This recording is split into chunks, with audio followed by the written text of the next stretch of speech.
mga kababayan namin sa inyong pagpapakita ng suporta kay dating Pangulong Rodrigo Duterte dito sa detention unit ng ICC. At syempre, lalong-lalo na ngayong araw na ito dahil hindi maganda yung balita sa kanyang kaso at nandito kayo para magbigay ng moral support sa kanya. At sigurado ako na may kwento yon ng abogado niya na pumasok ngayon doon si Atty. Good afternoon, Vice President Inday Sara Duterte. How are you today, ma'am? Magandang hapon sa inyo lahat, mga kababayan ko dito sa Duterte Street sa Hague. Okay ako today and madami kami napag-usapan ni dating Pangulong Rodrigo Duterte sa pagbisita ko ngayon at nagkita din kami ng kanyang abogado doon sa loob pero maikli lang yung oras. Pero bukas at sa susunod na mga araw ay meron kaming mga meeting. Meron ako mga meeting na kasama kanya legal. Ma'am, kamusta po si dating Pangulo today? Okay siya today. Nag-snacks kami habang nagkukwentuhan. Napag-usapan niyo ba, ma'am, yung desisyon ng ICC Pretrial Chamber 1? Hindi. Kasi bawal sa akin ang mag-discuss sa kanya tungkol sa kaso niya.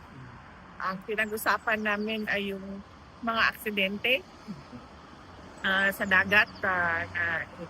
Sa loob ng 2 linggo, nakatatlong aksidente na sa dagat at malungkot na marami ang mga namatay at marami pa ang hinahanap. So yung uncertainty ba, pinag-usapan namin ni Pangulong Duterte, yung kung ikaw yung mahal sa buhay na naiwan, na naghahanap, hindi mo alam kung buhay pa ba, patay na ba. So yun yung dun yung hindi ka makatulog, iyak ka lang ng iyak, yung uncertainty ng kanilang mga mahal sa buhay. So napag-usapan namin yun. VP Inday, what is your reaction doon sa nakakabahala na development na ambush attempt sa kay Mayor Ampatuan na ginamitan pa talaga, ma'am, ng RPG launcher? I strongly condemn these acts, especially that I come from Mindanao, dahil yung mga ganito na mga pangyayari nagpapakita ng degradation ng peace and order. Hindi siya napapansin ko sa mga otoridad, parang life goes on, normal lang na meron kang nakikitang RPG sa gitna ng daan in broad daylight. Hindi yan normal at hindi yan dapat pinapalampas. Dapat merong malalim na investigasyon kahit pa man sabihin natin na namatay yung mga nag-ambush. Dapat merong malalim na investigasyon na paano nangyari ito at paano nagkakaroon ng RPG ang mga, siguro sabihin na natin, civilian. Kasi hindi naman talaga yun mga uniformed personnel.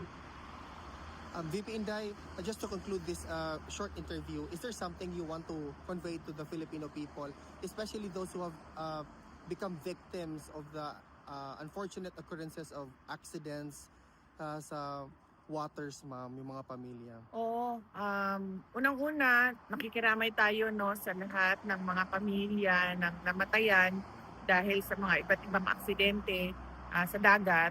Pangalawa ay nagdadasal tayo na sana yung mga nawawala ay mahanap sila na buhay. At syempre, nagdadasal din tayo na yung mga tumutulong at yung mga nagre-rescue, hindi sila mapagod sa paghahanap sa ating mga kababayan na nawawala sa dagat. At paalala lang sa lahat ng mga kababayan natin, dahil ang Pilipinas ay isang archipelago. So madalas tayo gumagamit ng mga sasakyang pangdagat at madalas bangka yon sa pagtawid sa mga isla. So napakahalaga na isipin nila yung kanilang kaligtasan. Unang-una dyan, tingnan muna nila yung bangka. Seaworthy ba itong bangka na ito? Pangalawa, yung panahon, weather. No? Kapag sinabi na kahit hindi mo nakikita ang ulan, kahit hindi mo nakikita ang malakas na alon, kapag sinabi ng marina, kapag sinabi ng Coast Guard, huwag maglayag dahil may ulan or huwag maglayag dahil malakas ang alon, dapat sundin natin yon. Pangatlo, dapat meron talagang life vests. Minsan, or madalas, taken for granted yung life vest dyan na naka-high-high din sa bangka. Yes. So, dapat talaga suot-suot yon habang sumasakay ka ng bangka. At mahalaga din yung dry bag.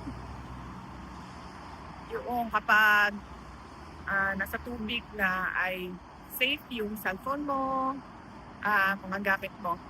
Gamit pang communication doon sa loob ng dry bag. Tapos, kapag delikado yung biyahe or delikado yung ruta or delikado yung lugar na yon sa pagbabiyahe sa dagat, huwag na lang dalhin yung mga bata. Kung hindi naman kailangan talaga na itawid sa dagat ang mga bata, huwag nang dalhin. At syempre yung mga matatanda at may kapansanan. So, yun yung mga paalala natin sa ating mga kababayan. Lalong-lalo na paparating na ang summer ngayong March. Madami na ang magbabakasyon at tatawid ng dagat at maliligo ng dagat. Kailangan ulit-ulitin nila ang mga paalala para sa kanilang kaligtasan sa dagat. Maraming salamat po, VP Inday. Mabuhay po kayo. Maraming salamat sa inyo, mga kababayan namin, sa inyong pagpapakita ng suporta kay dating Pangulong Rodrigo Duterte dito sa detention unit ng ICC.